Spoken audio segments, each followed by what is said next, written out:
ಕಾಡಿನ ಹುಲಿ ಪಡೆ ಒಂದಾಗ್ ಸೇರ್ತಂದ್ರೆ,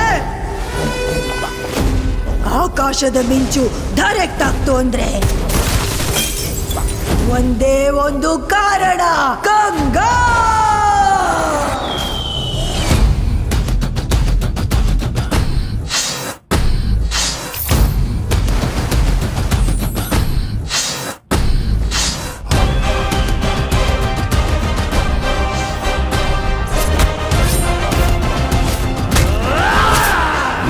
ಎದುರಿಸಿ ನಿಲ್ಲೋರು ಯಾರು?